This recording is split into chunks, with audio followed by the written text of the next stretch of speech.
Assalamualaikum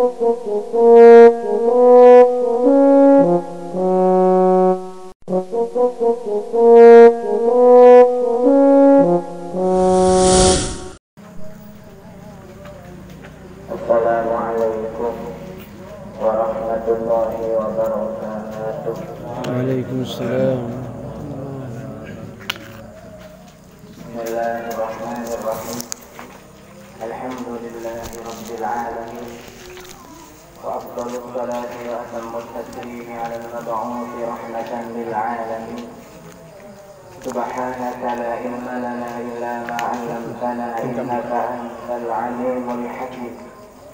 رب اشرح لي صدري ويسر لي امري واحلل عقدة من لساني يفقهوا قولي واجعل لي وزيرا من اهلي فاللهم اجعلنا من الذين يستمعون القول فيتبعون احسنه. اما بعد، حضرة الكرماء،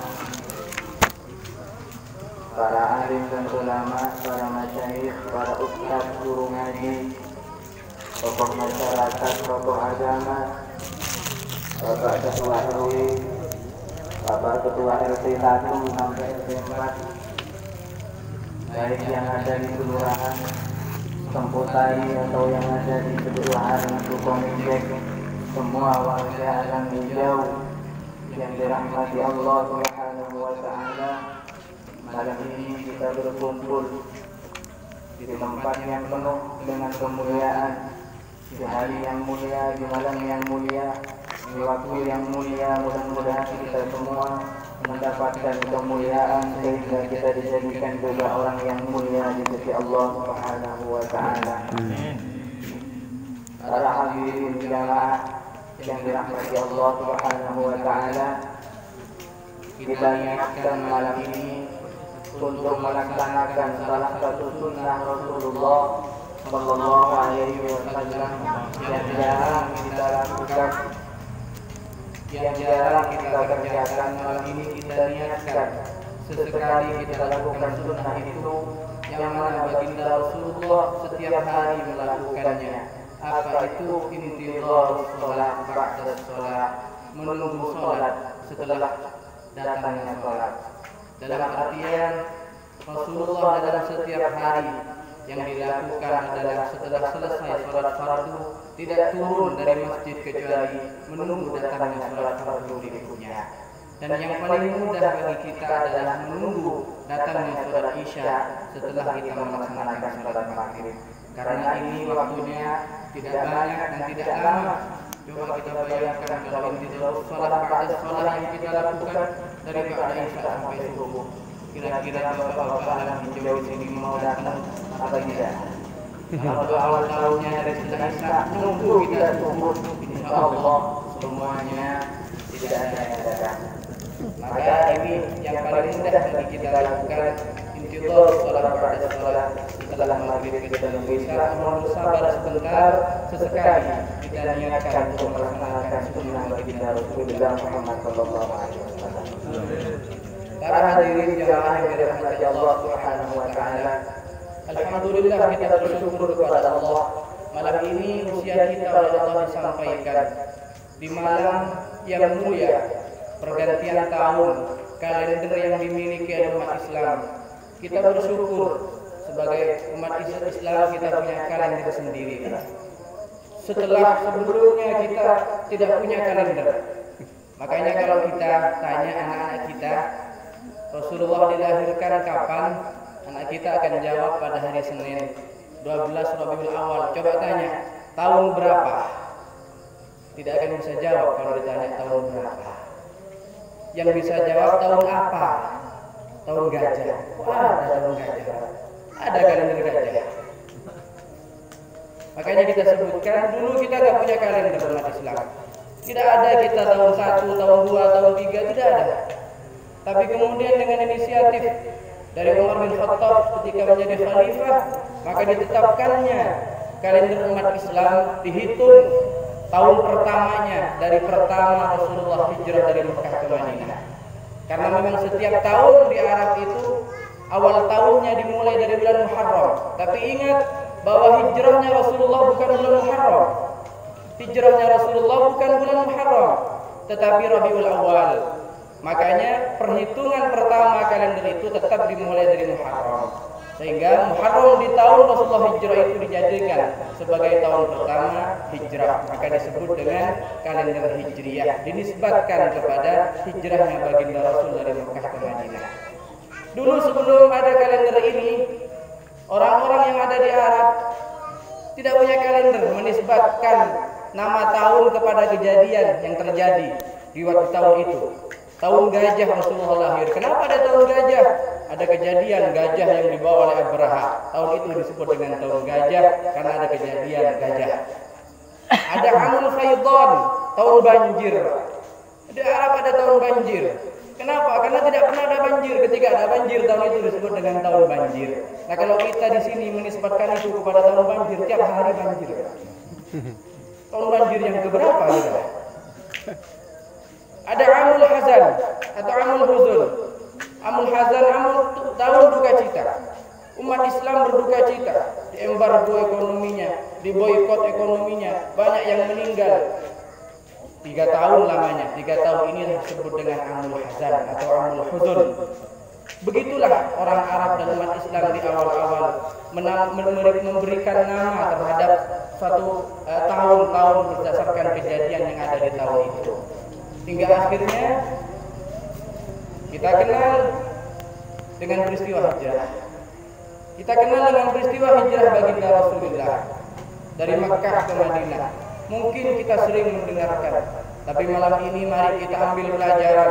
Ada apa di balik hijrah ini, Bapak Ibu? Hijrah baginda Rasul ini bukan merupakan perjalanan yang biasa, bukan perjalanan duniawi, bukan perjalanan perdagangan dan perniagaan, tapi perjalanan yang merupakan taruhannya adalah nyawa beliau. Hidup dan mati taruhannya perjalanan hijrah ini. Kalau mungkin bagi kita yang sudah pernah ziarah ke Mekah dan Madinah, mudah-mudahan kita semua diberi kesempatan oleh Allah untuk ziarah. Menangis kita. Bagaimana perjalanan baginda Rasulullah? Taruhannya adalah nyawa, taruhannya adalah hidup dan mati, bukan perjalanan biasa. Maka oleh karena itu, kalau kita lihat sejarah, setelah Abu Thalib meninggal, maka semua orang kafir Quraisy semua sepakat tidak ada lagi caranya kecuali membunuh Muhammad.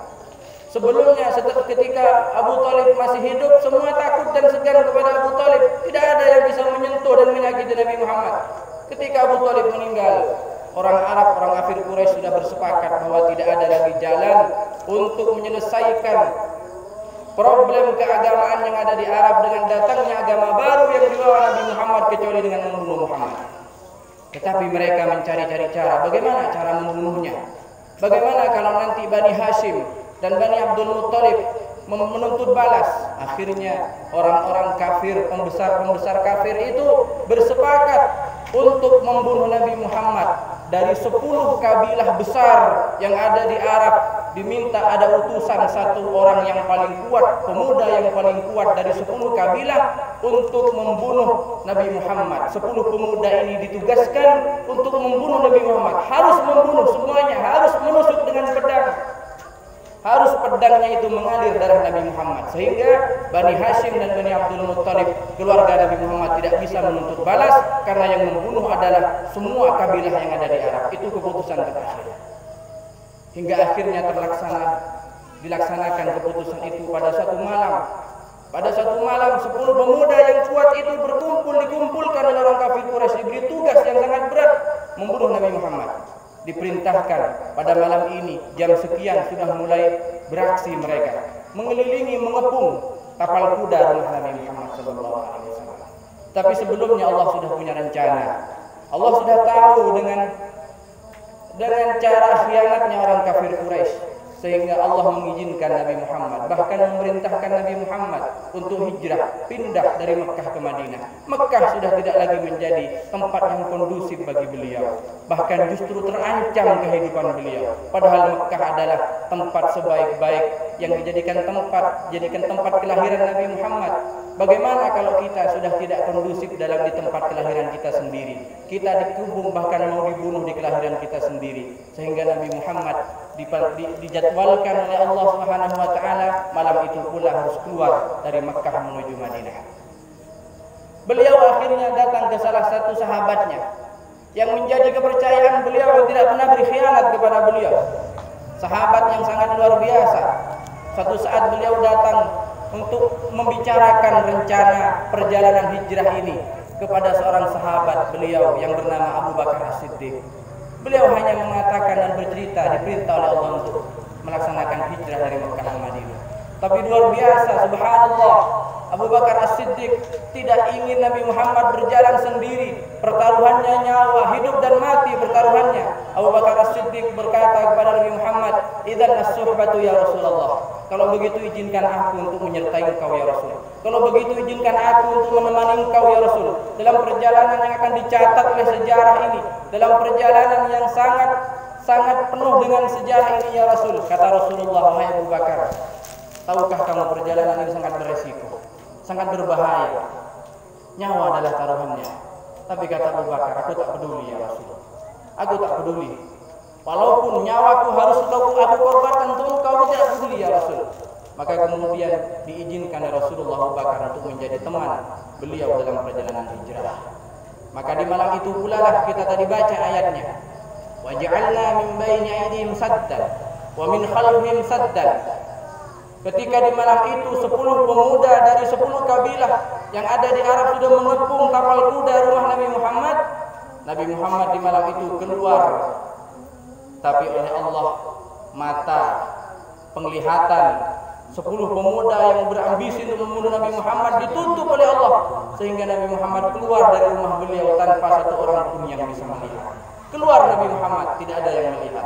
Padahal rumah sudah dikepung kapal kuda. Nabi Muhammad berwasiat kepada Ali bin Abi Thalib supaya beliau, Ali bin Abi Thalib, tidur di tempat tidur Nabi Muhammad. Sehingga orang-orang yang ada di luar mengepung rumah Nabi Muhammad mengira bahwa Nabi Muhammad sedang tidur. Nabi Muhammad sedang tidur, kita tunggu dia bangun. Sehingga akhirnya orang-orang yang mengepung itu tertidur di seputar rumah Nabi Muhammad, baru terbangun ketika matahari sudah tinggi. Mereka merasa kepanasan dan kaget, ternyata sudah siang. Dilihatnya pula oleh orang-orang itu kamar Nabi Muhammad masih ada yang tidur. Ternyata setelah diketahui bahwa itu adalah Ali bin Abi Thalib, bertanya kepada Muhammad. Ali bin Abi Thalib berkata, "Aku tidak tahu kemana Nabi Muhammad. Apakah kamu yang tidur di tempat tidur Muhammad?" "Iya betul, saya yang ditugaskan untuk tidur di tempat tidur Nabi Muhammad." Orang kafir Quraisy kemudian kecewa karena tidak bisa membunuh Nabi Muhammad malam itu.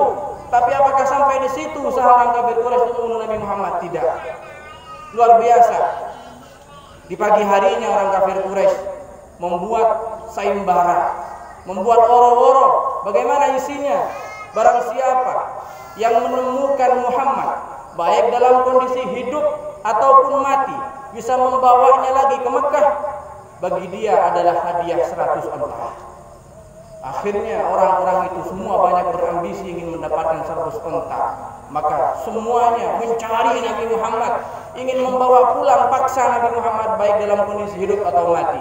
Ada namanya Suraqah bin Malik yang mengetahui betul tentang seluk-beluk perjalanan dari Mekah ke Madinah. Tapi Rasulullah tidak berjalan dari Mekah ke Madinah sebagaimana jalur aslinya. Kalau dari Mekah ke Madinah itu Pak, ke utara.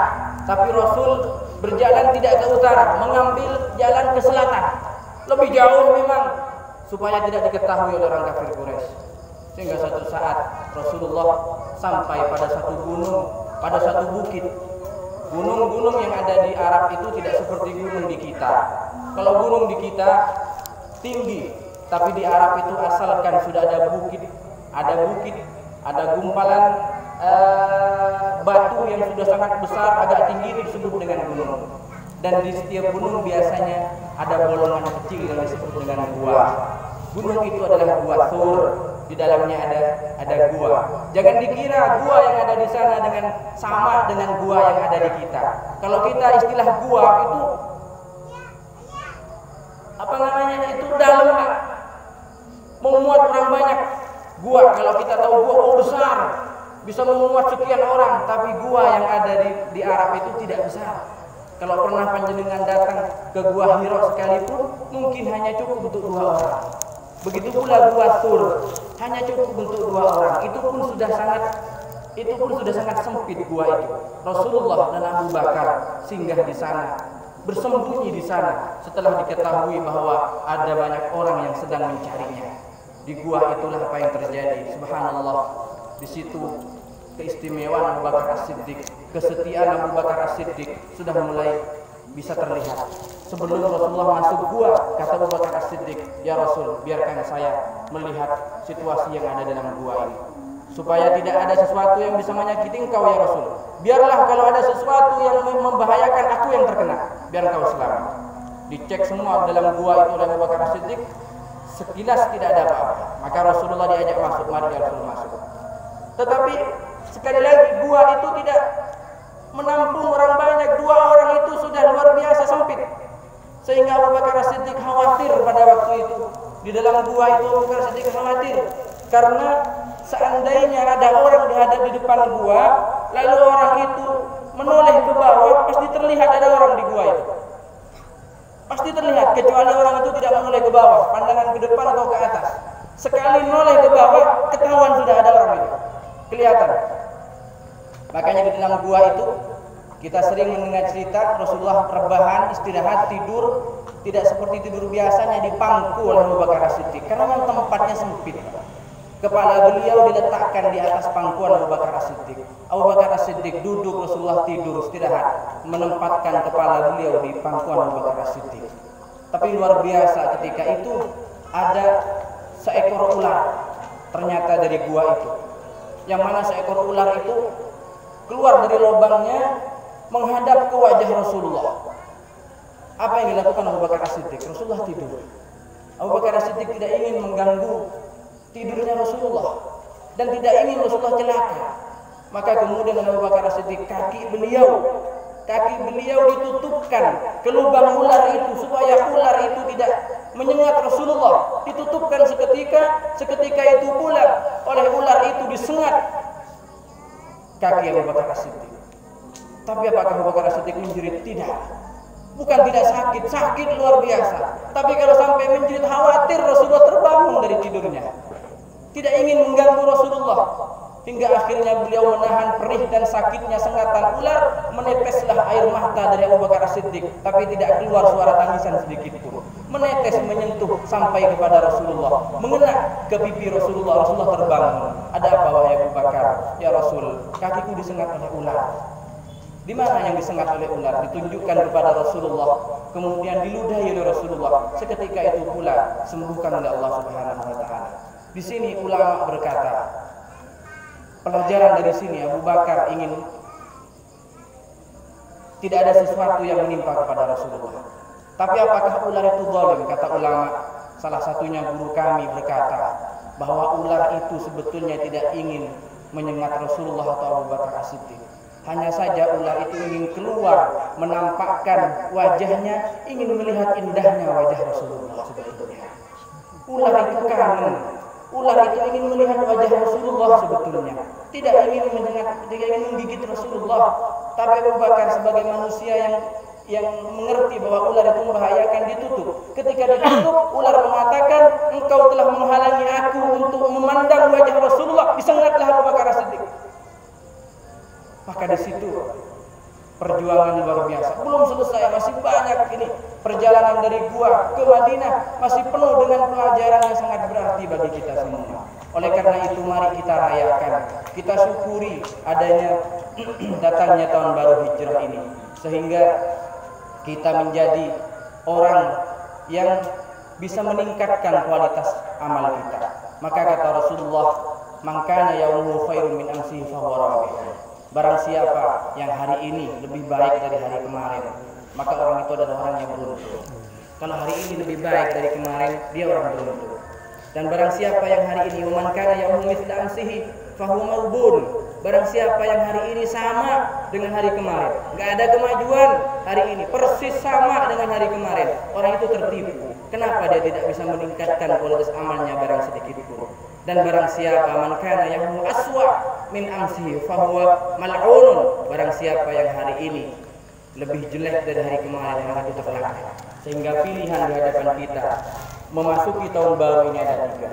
Apakah di tahun berikutnya, di tahun baru ini kita akan menjadi orang yang lebih baik sehingga kita orang yang beruntung, atau kita hanya sama-sama saja dengan tahun-tahun yang sebelumnya, maka kita adalah orang yang tertipu, ataukah na'udzubillah kita akan menjadi lebih jelek daripada tahun-tahun sebelumnya, maka ingat orang itu adalah orang yang terlaknat dari Allah Subhanahu wa taala.